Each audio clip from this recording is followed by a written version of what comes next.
111111 Global, and now we have Michelle. Michelle, let's get a little more into your background. Um, what what got you started on this path? Are you like the typical person who went in kicking and screaming? Oh no, no, that wouldn't be me. Um, what really got me on this path was my first trip to Peru, and it really anchored it in. I kind of got on this path when I met a woman named Dr. Sharon Forrest, and she just opened me up to more than I ever thought possible, just the infinite possibilities out there. And she takes groups of people to Peru. She's been doing it for 22 years. And I went on that trip with her to Peru in 2006. That's where I met Ellie, the person we were just talking about, Ellie from Indigo Rhythms. She was on that trip with me as well. And what really got me into it, to be honest, was, they're all standing around talking about how they feel energy, and I'm standing there crying with, tears rolling down my face, and I'm saying, I don't feel energy. I'm not going to lie and say I do, right? And I'm standing there like, am I broken? What happened to my energy? Feeling it. You could just, they're all lit up, and they're talking about how they're, bodies are vibrating and they're feeling this energy, and we're at Machu Picchu, and I'm like standing there crying going, I'm not feeling it. I think I'm broken. And then when I started feeling it, I was like a little kid jumping up and down. I feel it. I really, really feel it. And it kicked in there. And one of my photos that I took was one of the men on our trip, Ivan. I said, Ivan, stay right there. Let me take a picture of you. And I took a picture. I took two pictures really quick, and within 10 seconds of each other. And the second photo that I took had a ball of light in the background, and it was just so apparent that it was. I'm like, what is this? What is this little ball of light thing? And somebody said, that's an orb. And I said, well, what's an orb? And they said, well, it's like another dimensional being or something. And I'm trying to really wrap my mind around what that could mean. And I said, you mean it has a consciousness? And they said, yes. And so when I zoomed in on the picture, I clearly saw the face of an Incan. He looked like he was an Incan man. He had a hat on, a very clear face. And as you look at the picture further, you see other faces within the picture. There's a face that looks like it could be a puma. There's a face that looks very extraterrestrial. But there's many faces in the one orb. And what came through for me was that unity consciousness again, how we're all connected, and that they were sharing this same space and this same ball of light. So I call it going down the rabbit hole. I went down the rabbit hole at that point, and then many things started coming back to me about experiences I've had even since I was a child, when I went and visited the Anasazi Pueblos in Four Corners in New Mexico, and when I went to Joshua Tree camping with my father and fell and broke my foot there. I fell 3.5 stories down, and what most people thought I shouldn't have lived through it, or I should have been all broken up. It felt like at the very end of my fall, something prevented me from slamming into the ground. I almost cushioned into the ground. It didn't hurt at all. And all I sustained from it was a little hairline fracture. I didn't even have to wear a cast or anything like that. And it's brought me back. I think that significant emotional event has brought me back to that area several times, to Joshua Tree, because, there's work to be done there. There is a powerful vortex there. There's a giant rock there. It's in a place called Landers, next to the Integratron. So I've had a lot of multidimensional experiences, and that's really what put me on the path. Well, you talk about orbs. Actually, if listeners want to pop over to our website into the gallery page, and they scroll down to the ECETI 2011 slideshow, and just start watching through that, the photos we got up there are just packed full of orbs. I met James Gilliland, the man who owns the ECETI Ranch in Washington. That's in Trout Lake, Washington, right? Right. I met James at an Orbs conference in Palm Springs in we became very close. He when he was giving his presentation, I talk about your body lighting up. I was crying. I was really connecting with the images he was showing of these different dimensional beings. And afterwards, he said, "Did you see me looking at you the whole time I was talking?" And I said, "Oh gosh, I was crying like crazy." "No, I didn't see you looking at me. Why?" And he said, "Well, you came to me in a meditation I had about a week ago. And as a matter of fact, you came to me about a year ago in a meditation. And I had never met him before. I didn't know who he was. I didn't know anything about him. But we had this really deep connection and this resonance. And then we started talking, and we started talking about Mount Shasta and the inner earth beings. And I said, I keep hearing I'm supposed to take a group of people to Mount Shasta for Wesak, but I didn't even know anything about it. I didn't know what Wesak was or what Mount Shasta was." And he said, "Gosh, Michelle, I'm the keynote speaker there for the Wesak Festival." And this was March, and the Wesak Festival was the first weekend in May. And I said, "Well, I keep hearing I'm supposed to take a group of people there." And he says, "Well, you better listen. That's God talking." And I said, "Well, how do I do that? I'm a housewife from Coto de Caza, California. I don't have a website. I don't, how would I do that?" And he says, "Well, let me put you on my radio show tonight." So I went on his radio show that night, and he introduced me. I'd never heard this before. He introduced me as an incarnate Pleiadian spreading bliss energy. Nice. How do you even respond to that? An incarnate Pleiadian? Really? I was just like, okay, because I just go around and love people. That's what I do. That's what I'm known for, is hugging people and loving on people and just really connecting people that way. So after that, I all I did was sent out an email. I didn't, my website's still not up. It's called the Circle of Radiant Love. And if you go there, all you're going to see is a bio. And it's been there like that for probably, I don't know, three years. Because I'm so busy living in the moment and not really worrying about the day-to-day business kinds of things. I just follow where Spirit's guiding me to go. And sometimes I get a message, maybe a week before I have to go somewhere. Everything is kind of by divine flow, just really riding on Spirit. So what ended up happening was I sent an email out, and people got it as a forward of a forward. A bunch of people I didn't know, people from all over the world, ended up contacting me and saying they knew who I was, they knew my soul essence, and they had to be there with me.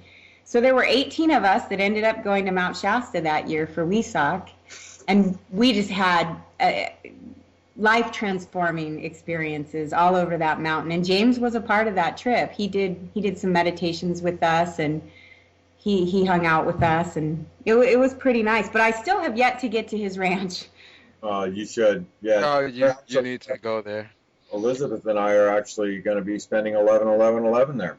Oh, awesome. I was going to write to him and ask him what he was doing, because I feel so, I feel like we're all connected on this rainbow bridge that connects us, and it's a heart connection. So I wanted to make sure that I invoked his presence while we were at Amaru Muru's doorway at Lake Titicaca, Peru. So I was wondering, so is he having something at his ranch? Just a small thing, just kind of Friends of ESETI type thing. It's not any open event or anything like that. I think he's going to be doing a simulcast, or whatever they call them, Ustream thing for a meditation. I'm pretty sure he's doing that. Wonderful. But yeah, it's just there's a core group of people there that gather for events like this, and a lot of high energy there. Every time we go over there, it's just absolutely amazing. Just driving on the property, you feel that space that's been created there. Yeah. He asked me to bring a group there at one point, and then we've just kind of doing our own thing on our own path. But someday, I think we just keep going where we're guided to go. But I had a sense that I might be going there with a group, bringing a group of people there sometime in 2012 or 2013. So we'll see. There you go. So tell us what's happening for those who are going to be in Peru. Because we do have listeners down there. So you're gonna be in Lake Titicaca, and what's happening? Well, 2 years ago on 11/11/2009, which 2 plus 9 is an 11, so I did an event in Laguna Beach and was guided to take a group of people to Peru. And at that point, I just stated to everybody there, I know I'm going to be in Peru on this day 2 years from now, and it's happening now. A lot of times people think that, they associate Machu Picchu with Peru, and we will definitely be going to Machu Picchu, and there will be groups from all over the world in Machu Picchu as well. But my guidance came to me in a dream, and I was guided to go to this doorway. It's called an interdimensional doorway, or the gateway to the gods. And many people have had multidimensional experiences there, where they go to this doorway that's it looks like a doorway in the rocks. And, I know what you're talking about. Yeah. And you go there, and you have your experience there. Jorge Luis Delgado will be there. He's written a book, and he's a Peruvian guide. There are a lot of different groups from all over the world that have been guided to be there. And Children of the Sun has they put an email out. If you go to childrenofthesun.org, there's an email put out about her 11/11/11 oracle message, and she's talking about the different groups and how the ley lines coordinate the Lake Titicaca piece with Machu Picchu, with Sedona, with Arkansas. I don't know if you know about Tiburon, and the Earth Keepers will be in Arkansas, working with the crystals there. So it's doing a lot of crystalline grid work and really connecting in through the crystalline grid within Mother Earth. And there's a group, the South American group, or the Spanish group of Children of the Sun. They'll be on Lake Titicaca, I think they're going to be on Island of the Sun on the Bolivia side. So all over, there's just groups from all over the world that are gathering there. And since Tiara sent the message out about the different groups within Children of the Sun that are going to be there, I've been getting emails from all over the world of people that will be there, that want to hook up with me and our group. And we just feel like it's a big soul family reunion, if you will. We feel a soul resonance that steps out of time and space, and we feel such a closeness with each other. It's amazing to think that what the internet has done, what Facebook has done, and all these different vehicles that we have to meet each other. And as a mother, I used to teach my daughter about stranger danger, and I think you have to walk your talk. So it was such a process for me to think, how can I walk my talk when I'm telling my daughter about stranger danger, and yet I will fly, I'll fly around the world to meet somebody I've never met in person, just because I can feel their soul essence, and I know that we have a connection, So it's been interesting to just be so connected to people you've never physically met in person, and then show up and you just fall right into step with each other. It just becomes, I call it that pod mentality, like what the dolphins show us. We become like a pod, and we start moving like a pod, and really in alignment in that unity consciousness. And we also feel when somebody's having their process come up, if things need to be cleared, old karmic issues that are coming up that might need to be cleared, that we go through that as well as a pod. So it's interesting when you're dealing with group energy like that. Yeah, definitely an interesting dynamic in the growth process when you start experiencing others' energy and you start sensing it. It's just, there's so much to us that majority of people just don't have a clue, and it's all starting to come to the surface for everyone now. And I'm yeah. It's beautiful. One of the things that I'm really tuning into right now is the new energy on the planet. I call it the new energy of business, the new energy of relationships.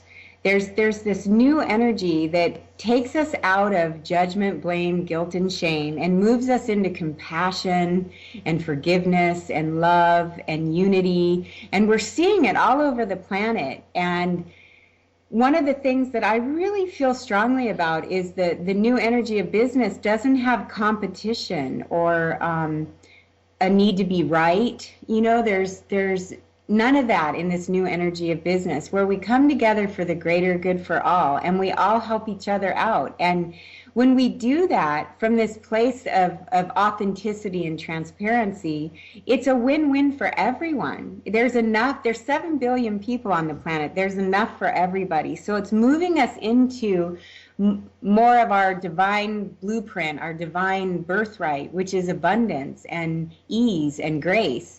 It just kind of feels like we're going through the eye of the needle until we get there, right? Yeah. Yeah. I don't know where this idea comes from that we don't have enough. I mean, it's something I always hear. For example, you put corn in, you put one grain, you only have one grain of corn, and or was it one kernel, and you put it into the ground, and then you get how many kernels and how many ears of corns from that? Say you get 3 or 4 ears of corn off of a stalk. Okay, great. Now you eat 2 of the ears, and you take the other ear and you peel off the 300 or so other kernels. What do you have for next year? That's a great analogy. As a matter of fact, one of the girls going on our trip, Sarah Wellborn from Mount Shasta Spiritual Journeys, she's actually, I can't believe you said that, because what she said that she was getting was that she wanted to bring seeds, and she said, I think we should be bringing seeds to plant with us, and that people can bring these seeds and plant them all over the world as well, to make the food source more abundant and to make it flourish and grow. So it's right along with what her vision is as well. Coincidence. That's what we call it, coincidence. Yeah, just a coincidence. I mean, if I think I gotta point out, like, one of our problems as human beings, I think, not all of us, of course, but we're getting better at it, but a lot of us are lacking the study of nature. And I guess as kids, you want to play with nature, but you're pulled out of it, so you stuck in a courtyard or a schoolyard with concrete and no trees around you, that you lose the insight to see that. For example, I planted 3 mint plants and different kinds of mints, and these mints just multiply and multiply. And at times I gotta cut them down because they're gonna take over the house. And it's such an abundance, and that's just in one little pot. I love that. And if you take, for example, a piece of mint and you cut a piece, and then you take the leaves off and you make your tea, you take that vine and you stick it back in the ground, and it'll multiply so much. Yeah, I do something with little heart-shaped seeds, and they're these little cards that I give to people, and I'll be doing this in Peru as well. And they're just little teeny shapes of hearts, and in them are seeds of wildflowers. And what it says on the front of where the heart is, it says love grows. And I give them to people, and what they do is they go home and they plant them, and wildflowers will grow. And this is a way to spread more love on the planet. Yeah. I mean, the abundance is here. It's just we've been taught that there is no abundance, that you have to fight for every little piece of dirt that you get, when that's not even necessary. So true. It's really not necessary. I think they really ingrained that in many people, starting with the evolution theory by what's his name? Oh.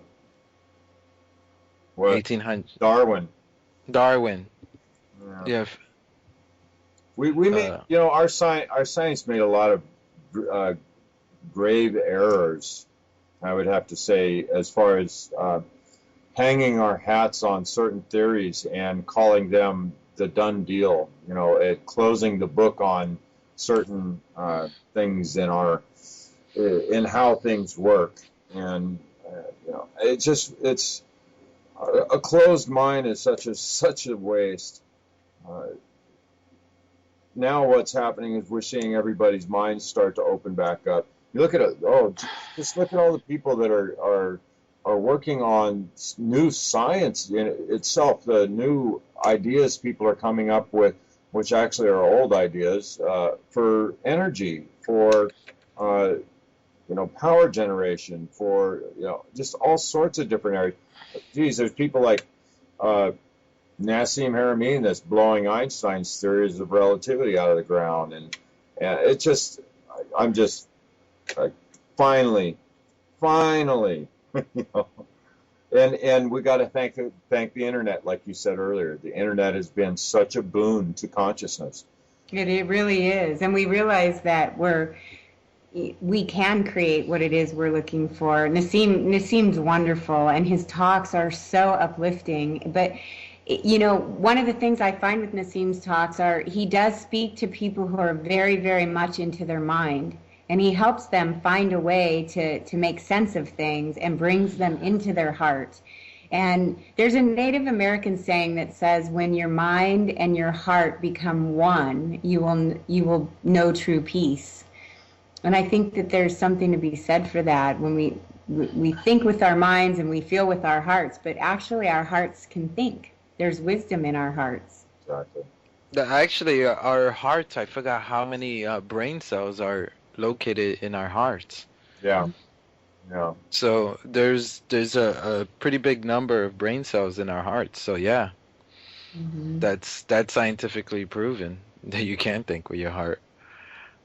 That's me. Yeah. Yeah. So I'm trying to find a direction here.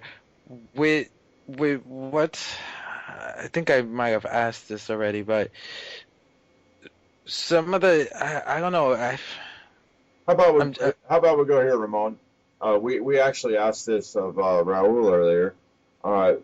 What do you see, say, 20 years down the road when we look back at this time? What do you see we're going to be telling our children? Well, I see it as the great shift of the ages. I do. I see that we're shifting and we're changing our consciousness level so that we all come together, and that really the children are the leaders. They're the ones leading the way. We have a 2-month-old baby that's coming on our trip with us, and she was born on September 10th, 9/10/11. We call that Stairway to Heaven. And she was born in Mount Shasta, California. And this child, she's already using telepathy with her mother. And her mother is Sarah, the girl I referred to before, from Mount Shasta.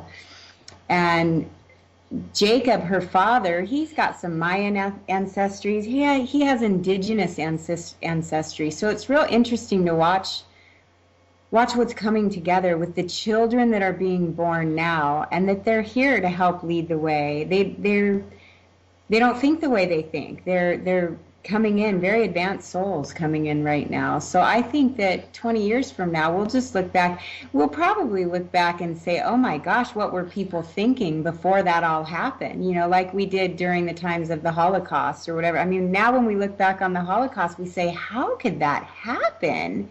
How could they let that happen? Or even when the Native Americans, there's a big, huge piece with the Native American community right now, and shifting back to harmony with nature. And how could we get so far away from nature? We did this to ourselves, and now it's time for us to turn it back around. And that's what I see happening, that we'll look at it and scratch our heads and say, how could we have gotten to that place? But we have the opportunity to change it by all of us coming together. I still think about, remember the song, what was it, in the 70s, I think, with the Fifth Dimension, writing that song about when the moon is in the seventh house, the age of Aquarius. Yes, I love that song. When the moon is in the 7th house and Jupiter aligns with Mars, I mean, it's here now, and we are in that time, and who knew then what was going to happen until we got to this place? How did they know to write that song? It just blows my mind. Or some of the other songs. You know, a lot of times I'm known for playing songs on my journeys. When we go to the Integratron in Giant Rock, or when we go out on the water with the dolphins, or we go to Mount Shasta, or wherever we journey to, Sedona, I have songs on my iPod that I play. And one of them is... I play that song Shambhala by Three Dog Night a lot. You know, how does your light shine in the halls of Shambhala?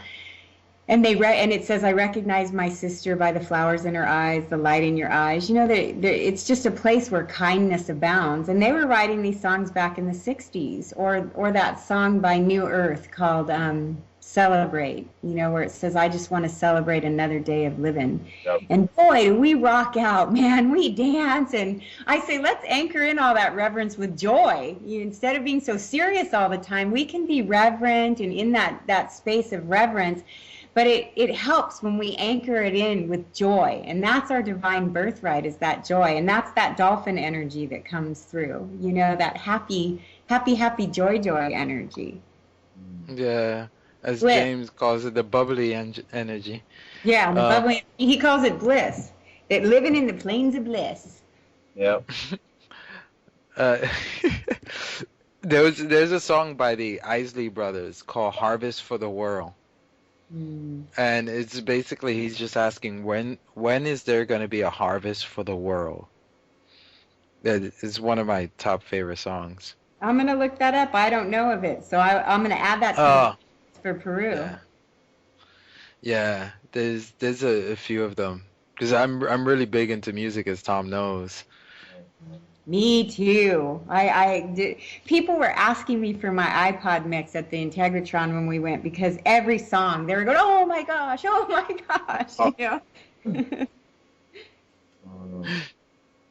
Yeah. Michael Jackson, Man in the Mirror, and all the Beatles songs. All You Need Is Love and Imagine, or even Joy to the World. I was singing that on the dolphin boat the other day, and they all started laughing. Joy to the fishes in the deep blue sea. Joy to you and me. Yeah. You know, something I always wanted to do was put a microphone into the water with the dolphins, and then put speakers so they can hear the music, and then they can sing to that, especially blue whales and sperm whales. Because there's a man named Paul Gilman that does that. If you look him up, Paul Gilman, he did a documentary. You can buy actually the DVD of it.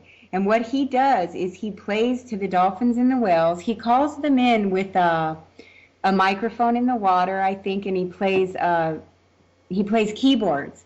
And what he's found that they really like once they get there is when he plays the Native American flute.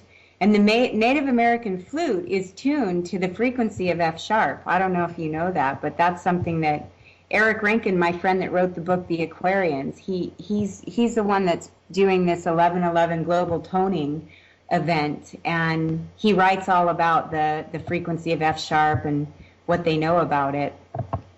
So this Paul Gilman, I don't know if he's playing F sharp to them, but you see him calling in the dolphins and the whales. So look that up, Ramon. You'll probably really resonate with that because you love the music so much and you love the animals so much. So I think that's something you would really, really resonate with. Yeah, I'll look it up. Yeah. Probably try to get them on the show as well. It's amazing the way vibration and energy transmits information. You know, the different frequencies that people use. Like I've played around with some binaural beats for meditation for my astral travel stuff, and it's just amazing the way I just find it absolutely fascinating the way different frequencies and different sounds have different effects on us, and it just this all ties right back into stuff like Masai Moto's stuff with the water, and how we actually, have you seen his rice experiment? No, I don't think I have. I don't But think when we first, Ramon and I first started the show, we did has a rice experiment that is so simple, anybody can do. You just take three containers, three glasses, and you put in three equal parts of, or three equal amounts of rice and three equal amounts of water into each glass, and then each day you say to one glass, "I love you, you're beautiful." You say to the second glass, "I hate you, you're an idiot," and you ignore the third glass, and you just watch, and you do this every day, and you just watch what happens to the rice and water that's in the glasses. And what you find, and this is repeatable empirical evidence that consciousness affects matter. The first glass remains pristine for extremely long time. The one that you say, "I hate you, you're an idiot" to, it starts getting, after 30, 45 days, starts getting pretty nasty looking, maybe a couple little spots of mold here or there. But the one that you ignore in a really short period of time just turns absolutely disgusting. Rancid, yeah. And this, and there's no messing with this. There's no denying the fact that our consciousness and the vibration, and it's just our consciousness, has effect on physical matter. Yeah, and we had a few people do the experiment themselves, and they send us the pictures as well. So I love that. That's so great. They need to be teaching that in our school system. The children need yeah, to be seeing those experiments. there's something I need to say about, I teach children here preschool, and sometimes I don't think we need to be teaching children. I think children need to be teaching us. I think we need to switch the schools around. So true. Because the type of careness and the sincerity and the way they treat each other, you'll see the 5-year-old kid, the 3-year-old kid falls, you'll see the 5-year-old kid run over and pick him up. The 3-year-old kid can't get on the slide correctly, the 5-year-old will help him. The older kids, you'll see them teaching the younger kids, like they'll do like the little kid songs, and the 3-year-old kids don't get it. And you see the 5-year-old teaching them how to do it, and no one's telling them be nice, do this. They're just doing this naturally. That's who they are. Mm-hmm. And then I start to wonder, when does it go wrong? When do they turn into something different? Where they ignore each other, they don't help each other if someone falls on the street. When is it that things just go bad? So that's why I say that we don't need to teach children. They need to teach us, because we really got it wrong. That's such a great point. Very, very beautifully stated, Ramon. I really appreciate that. I have a friend named Anna Krajak who's starting a school in Laguna Beach called We Imagine Wisdom Education. And she has a whole different philosophy of how to teach children. And a lot of it has to do with grouping them, kind of the Montessori philosophy where it's not just one age group, it's several age groups. And they take them to the beach. They do indigenous ritual and ceremony. They take them on lots of field trips, so they're learning. They bring in this garden club, Laguna Transition, or Transition Laguna, I think it's called, and they teach them how to grow things and how to garden. It's a beautiful. There's another school here where I live in Trabuco Canyon called Earth Roots Field School, and all of their schooling is done out, in nature. So people are starting. That's so important. Yeah, people are starting to really tune into it. I think one of the things that's so important to focus on is to go where your passion is. We can't all do it all. We all have a piece. So when we focus on where our passion is, that's where we're going to have the best benefits. Some people have passions. when I came back from Peru the first time, I was so lit up. I just wanted to help those little kids, and I was, sending money and putting a girl through nursing school and getting everybody in my community, come on, let's do a fundraiser for these kids in Peru. And a few people would call me and say, Michelle, there's people in your backyard in the United States of America, 20 minutes from you in Santa Ana, that are living homeless. How come you're not helping them? And my answer was, there's 7 billion, almost 7 billion people on the planet, and if we go where we're passionate about, there's going to be enough to go around, because there are people that have the passion for the people here. There are people that have the passion for kids in India and people in India and Africa and all over the world. So the key is to go where your passion is and to do where, what you're guided to do. That's our divine birthright. We have that for a reason. Yeah.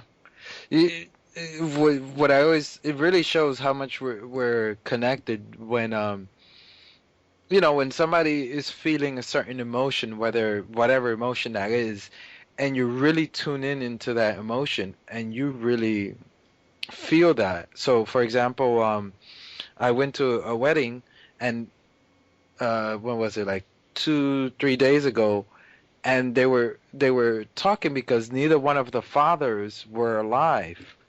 So of course, they're talking in Japanese, so I can't really understand everything they're saying. But I didn't need to understand. I knew they were talking about the fathers, and I knew they were really feeling that emotionally. That the fathers were absent, but they were also very happy at the same time when one of the uncles were talking.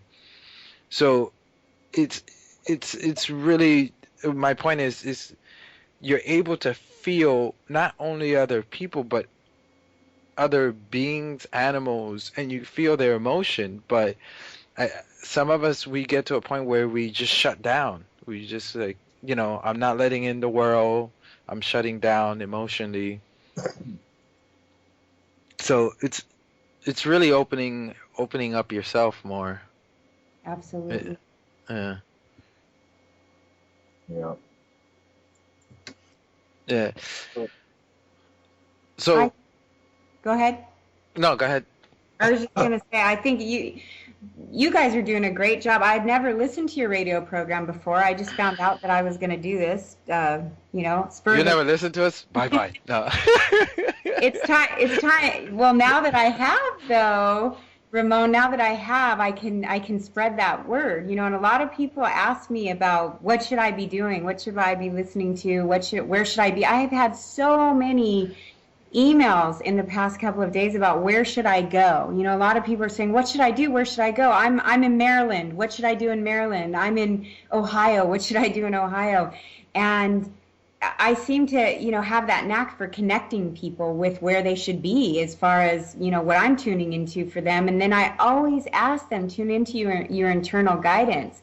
So I'm thrilled that I've learned about your radio program so that I can share it with people. It sounds like you touch upon many subjects that more and more people are ready to hear. I don't want to use the term need, but once they're ready to hear it and they're open to it, then you can give them the next little breadcrumb on their walk. They're following. I look at it like we're following breadcrumbs, or the next pad on the lily pads as we cross the pond, or going down the rabbit hole. So you're touching on a lot of subjects that are really important for people to connect with. I had a woman on our Integratron trip in October who a friend of hers invited her to come. And this woman who invited her is from Russia. She's an MD, PhD, pediatrician, amazing woman. And so she invites her friend to come, and her friend has no idea what she's in store for. And I led a meditation, and the meditations sometimes can be kind of galactic. They can bring in twin flame energy, meaning, balancing those masculine and feminine energies within ourselves instead of looking at it as a romantic thing. So this woman sat through the meditation. We had crystal bowls playing, we had gongs playing, and we did a whole program out there when we did this experiment with the F sharp. And the woman came up to me afterwards and said, I don't even know where to begin with what I've experienced out here. She said, I came here completely open. And she told me that she had just become a born-again Christian the month before. Oh, wow. So, I'm talking about Venus and how George Van Tassel, the inventor of the Integratron, was doing meditations at Giant Rock, and he said a spaceship landed and these tall white beings came off the spaceship and they gave him direction on how to build this acoustically perfect place called the Integratron, which is supposed to have cell rejuvenation and healing properties. And the woman was just like, it was so far out of her comprehension or where she was at, but she shared so much with me about what she's trying to learn. And I spent some time with her back and forth with email. I gave her some different websites to look at. And I just asked her to tune in to what makes her heart expand. If her heart contracts, maybe that's not an area where she wants to go. And because she was saying she felt guilt and she felt this and that and she had more questions than answers when it came to some of the Bible study. She was in 2 Bible study classes a week. And she said, I think I've had a myopic view, and you've really opened my mind to there's so much more out there. And I just shared with her, I just really think the possibilities are infinite. And instead of going in with your mind, thinking in a fixed manner, anything that we've been taught, if we can throw out everything we've been taught and just be open to letting whatever comes to us that's of the highest light and love come through us, the miracles will continue to happen. And so I think she's on her path now to experiencing more miracles in her life through having that being exposed to something so far out of her realm. I also had some kids come up to me at a drum circle. We were on the autumn equinox after we did the dolphin boat. We went to Laguna Beach to a fire pit, and we had some djembe drummers, and we were drumming and dancing and celebrating. And they were teenage kids, and they came over with arms crossed in front of their chest. What are you doing? What are you celebrating? And I said, life. We're celebrating life. And is today a special day? And I said, every day is a special day. And they were just really trying to get me to talk about it being the autumn equinox, I think. And then I asked if, it's the autumn equinox, and they said, what's that? And I said, well, it's the holiday that was celebrated before the Bible, before Constantine had the Council of Nicaea and put together the books in the Bible that you read. This is a time that the Indigenous people have been celebrating for many, many years. And so, he came from a church, and they were there to sing their devotional songs, and he wanted to be, kind of confrontational with me. And he said, well, what religion are you? And I said, well, love is my religion. And I believe that, there's no right or wrong here. That if you, I said, do you go to church? And he told me what church he went to. I said, oh, wow, a lot of my neighbors go to that church. I hear it's a great church. And I just say, go where your heart guides you and be open. And, I have connections with some ascended masters like Jesus and Mary. And so it's easy to talk with people when we come to where they're at in their field of perception. And really I think it's so important to give up our need to be right. I don't need to be right that I've had experiences with celestial beings, or people a lot of times like to talk about being abducted. I don't call it being abducted. I just went and re-met my star family. I think and sometimes it's hard for people to wrap their minds around that this is happening because there's been a myopic view. But if you think about all the suns in the different galaxies, we're just in the Milky Way galaxy. It's just one galaxy of millions or more. How selfish are we? We're in the boonies of the Milky Way. Right. We're not even in the city area. Exactly.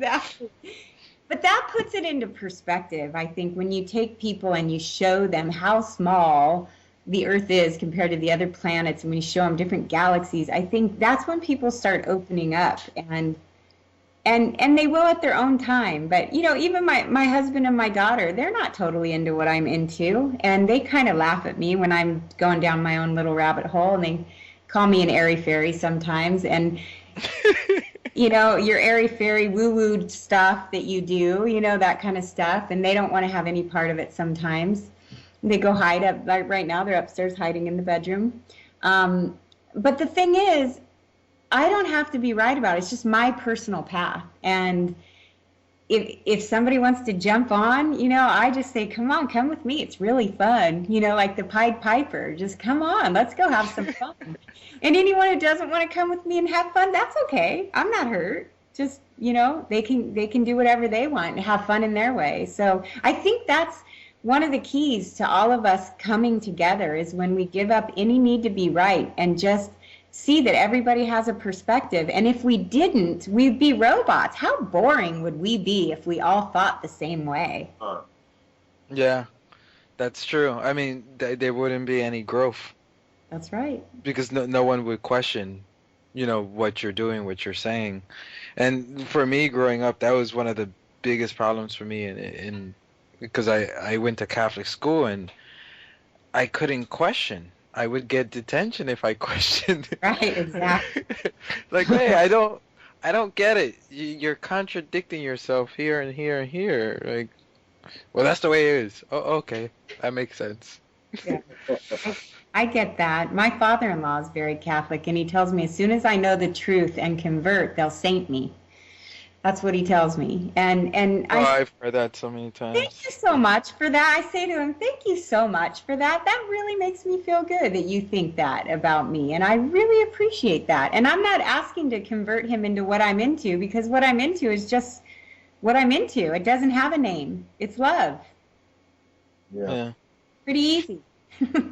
So you mentioned, as Tom knows, that you mentioned about the beings. Let's talk a little bit about your star family and your visitors. Well, I don't go too far into it,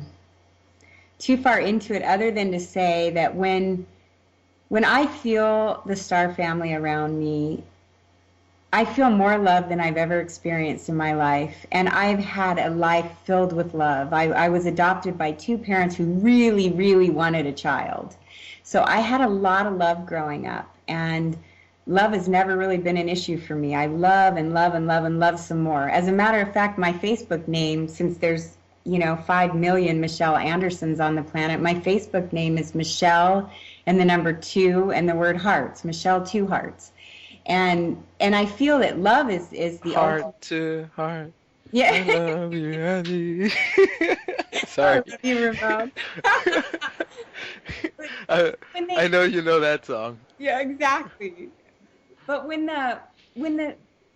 all these beings of light are around us, and I feel them around me all the time, there's just no explaining that amount of love. They have so much love for us, and we're here on Earth. The way they explain it to me is that Earth is like school. When we go to school, we're growing. We're supposed to be growing, right, when we're in school. And this is like our school of evolution for our race. The race of humanity is here to learn. And we never stop while we're on this planet. We're constantly learning while we're here. And that's the whole key, is to keep learning and growing and evolving in consciousness. So that's really their message for us. And that's how I feel in their presence. As far as seeing them or what they look like visually, I don't really go into that. I'm more of a feeler. So it's all about what they place in my consciousness and in my heart and how I feel that. But I will say I do feel it a lot, waves and waves of their loving energy, especially right as you're waking up during that time in between stage. Yep, exactly. That's where they're with me the most. And it's like, the best massage you could ever get in your life, the way the energy comes through and just massages me, and then they place their messages within my heart. Yeah, that in between stage, whether you're going to sleep or coming out of sleep, if you can stay in that area, it's very magical. Yes, that's the magic spot right there, the in-between stage. Definitely. Have you Have you interviewed Miriam Delicato on your program? Oh, yes, I have quite an interesting story with Miriam. So do I. I want to hear yours. I do too, because No, she's launching her great gathering on 11/11, I think. I wouldn't be surprised. Yeah, she's launching it on. It's called the Great Gathering, and she's launching it next week. Or So, web's coming live too. I think so. I think that's what she's been working on, all the pages, and she's got her board of directors in place. And yeah, I want to hear your story, Ramon, though, about how your Miriam Delicato story, because I have a great one too. I don't know. I think we should hear yours because most of our listeners heard mine many, many times. Oh, okay. We'll do it in private then, when we're not No, on. Okay. I'll tell it quick. Go ahead and run it quick, Ramon. So I went to James Gilliland Spiritual Conference in 2009, and Miriam was there. She gave her presentation, and then at nighttime I spoke to her, and then I went again the next year, and I said, "How come you didn't have Miriam up this year? Because she was so great." It's like, "We've never had Miriam up here." And I said, "No, yes, you did. I remember." Blah blah blah blah blah, and everybody said no, she was never there, never presented. I meet Tom 2010, and then we start the show, and I said, we gotta get Miriam on the show. And I said, Miriam, flat out, have we ever met? She goes, no, we've never met. And I said, Miriam, I met you. I said, you even speak Spanish, and your accent sounds like this. We spoke. I said, the only reason why I invited you on the show was because of that. But no one remembers you being there, and I'm the only person who remembers you being there. And she goes, and I said, am I nuts or what's going on? She says, you know what? You're not the first person to say that. A lot of people have come up to me and told me that I've been in places where I know I wasn't and spoke to me. So that's my Miriam story. And only one other person remembers listening to a show where she was there. Okay, that makes so much sense, Ramon, because what you did is you had a multidimensional experience. And I've had several of those multidimensional experiences where you slip out of this dimension and you go into another one. And with me, it happened, I was meditating in my backyard, and I was taken to this meadow in Mount Shasta, and it was very clear. I'm not going to go into all the details of it, but it was very clear. And then when I went to Mount Shasta, Sarah said, I have to take you to this place, but it was all snowed in. So here it was in April, and I was, I was sure I was in this meadow, and there was people there, and I was positive of it. But when I went, it was all snowed in. You couldn't get there. But when I went back again in July, I went, either in July or in October, I went back again, and she says, I've got to take you to that meadow. I have to take you to that place. And when she took me there, I just fell to my knees sobbing, and I said, I was here. This is where they brought me on that day, April 17th. I'll never forget it. I was like, it was April 17th, and I was in my backyard meditating, and they brought me here. It was April 17th, 2010. And I said, I remember the way the water was and the trees, and I was here, but I couldn't have been there on that day because it was snow. I couldn't have been there as that beautiful green meadow that I saw because it was snowed in on that day. So that was the way they were showing me how we're multidimensional. And there were some celestials there as well. I asked who they were, and they told me who they were, and they gave me guidance, and a lot came through that day. So that was incredible. And I have had people tell me that I've come to them as well, and they'll say, you were with me, and on such and such a day, and I'll say, no, I wasn't. I was with my husband and my daughter. I know exactly when that was. And they'll say, no, you were with me. We were talking about blah blah blah blah blah. And I'll say, I don't really remember that happening, but I have heard stories that it happened. So I think it's happening at a soul level, where you're having relationships with people who are here to help guide you on your path. And so somehow it's orchestrated, and we slip out of time into another time. I met Miriam on Facebook, and I had a strong resonance with her. And then on March 10th, my husband's birthday, I wished her a happy birthday, and then I was guided to tell her that I was going to be doing this thing called Earth Day Four Corners with the Navajo people on the Navajo reservation in April. And this is something I think we'll probably do again in 2012. It's called Earth Day Four Corners. And Gary Christmas, a bunch of people were involved with it. But basically, I shared it with her, and she wanted to hear more about it. And so we scheduled a conference call, and we talked about it. And then something guided me to go read her book online. And as I was reading her book, I was just, again, sobbing my eyes out and having all these triggers go off in me. And I was remembering more and more based on her story. And so, when we talked, we definitely were like sisters. I said, oh my gosh, we have such a strong connection. And she's really busy and I'm really busy, so we don't get together a lot on the phone, but there's a lot of stuff going on, between the space, like we're talking about. And she was just here in Orange County in September, and she was speaking at a conference, and I'd still never met her in person. And so I thought, I just went to the Alchemy conference. I've got all this stuff to do. I was already committed to go to something else that weekend, but I thought I'll just stop by on my way up to LA. I'll just stop by for a minute. And I hadn't bought a ticket, but I stopped by, and a bunch of people I knew were there. And I said a little prayer before I walked in, and I said, if it's in divine order that I'm to meet Miriam today, I know it will be orchestrated in the most organic manner. And sure enough, I go in there, and I'm walking to go into the conference area, and there she is with David Wilcock asking somebody to take a picture of them. And I walked up and I said, would you like me to take a picture of you? And she said, oh yeah, would you? And I said, sure. So I took a picture of her and David Wilcock. And then as I handed her the camera back, I said, do you know who I am? And she said, no. And I said, Michelle Anderson. And she goes, oh my gosh. And we started jumping up and down. And I said, I knew it was going to happen in the most organic way. And sure enough, it did. So that's when she told me she was launching the Great Gathering on November 11th, and I told her I would be in Peru. And it's all perfect. We're all going where we're assigned to go, and that's definitely what I know for sure. So, yeah, something was telling me to mention her name. I'm glad I did. Yeah, because, it's one of those things that's so astounding, because I remember exactly, because I was talking Spanish, and I asked the guys, too, and they don't remember. I was talking Spanish with these two Mexican gentlemen. One's from San Diego and the other one's from Seattle.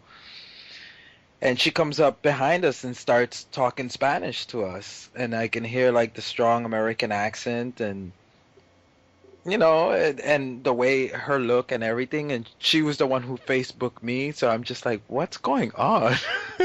I know. I love how it happens. She Facebooked me too. She Facebooked me, and we didn't meet for a long time after that. But it all comes around in divine timing, is what I say. It may not be when we expect it, and it happens when we don't force it, when we just surrender to the way things flow and just allow it to happen. Yeah. That's, I think, one of our biggest lessons is to be in the flow. You have to keep moving forward, but to be in the flow of it all. I mean, I had a bunch of things. I'm one of those people that will have 25 things to do today, and I may get to one of them, and then the flow takes me in another direction, and I just follow that flow. People who go on trips with me, if they want an agenda that has, every T crossed and I dotted, and they, the time we're going to have lunch and all that stuff, I say, this might not be the trip for you, because definitely ride on spirit and follow divine flow. Most of the time I'll say, make sure you dress in layers, have lots of water on you, and bring some snacks. And I'll bring like Wassa crisp crackers with almond butter and organic jelly, and I'll bring an avocado, a tomato, and sea salt. And I can't tell you how many people I've fed with that, because we thought we'd be back in town at lunchtime, and one little meadow takes us to another little meadow, and then next thing you know, it's time for the sun to set, and we're going to see the golden city of lights in the Castle Crags from where we happen to be in Mount Shasta, and we just know it would be dumb if we went back, to meet up with other people. So I just say that the only thing I require is that you have an open heart and you're willing to ride on spirit and follow divine flow. And that's how magic happens. Yep. So Ramon, what are you, Yeah. what are you doing on 11/11? I'm not sure yet. I have to teach preschool that day, so I'm gonna see if I could get them to draw the perfect world. And then other than that, I'll probably just stay home and meditate. Yeah. Yeah, because I've been trying to find if anything's happening in here in Japan, but I Okay. guess not reading Japanese makes it a little harder. Well, you know what, Ramon? I think it's perfect. Number one, it's perfect that at 11:11 a.m. you'll be with the children. That's ideal. And what you're proposing is perfect, to have him draw a picture of the perfect world, something that makes him feel really happy, so that their feelings are going into, they're radiating that out into the atmosphere and the consciousness. A happy heart. What makes your heart happy? And if you can do anything with music, that would be great too. And it sounds like you like to do stuff with music. Yeah. I'll see if I come up with something. I'm sure you will. So we're at the top of the hour again, and well, this has been great. How's it go, Ramon? She's very bubbly. Yes. Love it. I love it. Yeah. I love it. Yep, that's what James called me. Fantastic energy. Lovely. Fantastic energy. Fantastic energy. Well, Tom, please tell James I said hi, and when you hug him, say that's from Michelle. Oh, well, I'll absolutely do that. Thank And you. I've got Elizabeth here to remind me to make sure I don't forget. Good. That's what we women love to do. We remind our dudes of all the little things that are really important that have to do with the heart. Yeah. Thank you, Elizabeth.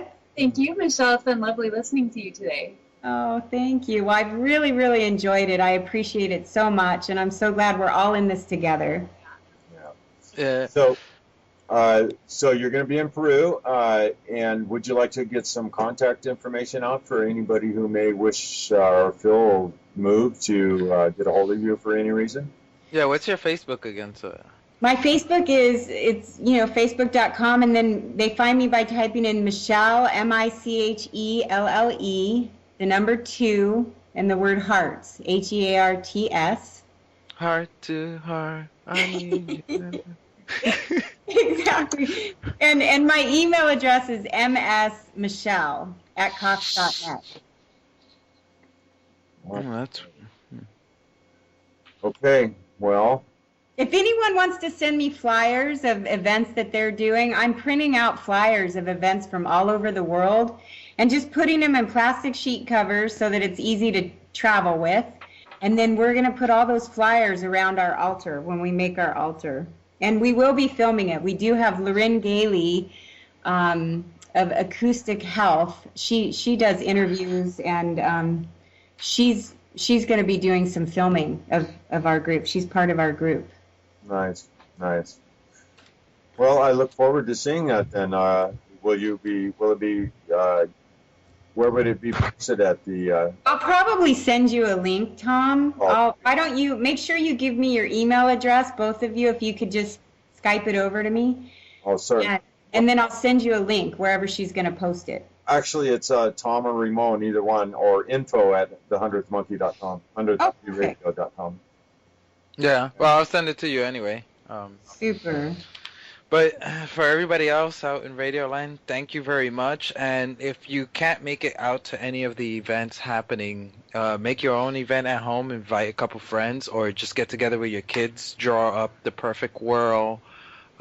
Just send the energy out. That's the most important thing. Exactly. Absolutely. It doesn't matter what event you're going to or who's going to be there or, whatever. It's the connecting from time, space. So From the heart. We like to say from the heart. we like to say heart gating on the Rainbow Bridge. And if you just say that when you set your intention that you want to be a part of the heart gate on the Rainbow Bridge, we know the universe will hear that and respond. Oh, that's a nice one. Yeah. That reminds me, there's a little girl in my preschool, and she has these big eyes, and I just call her Rainbow. Oh, I love it. Yeah, I just call her Rainbow, and she responds to it. And all the other kids are like, no, that's not her name. Her name is, I think, Yuka, or I don't know. And I said, no, her name is Rainbow. I love it. Yeah. Okay. Well, thank you so much. You have a wonderful, wonderful evening. And what time is it where you're at, Ramon?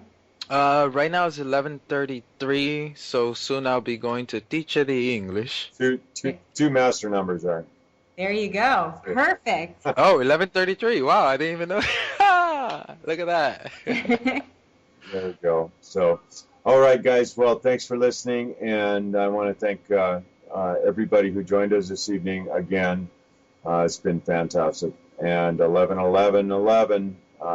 put it out there. Make it happen. Create your own world. Condemnation without investigation is the height of ignorance. Love you guys. Love you. Night, night. Love you.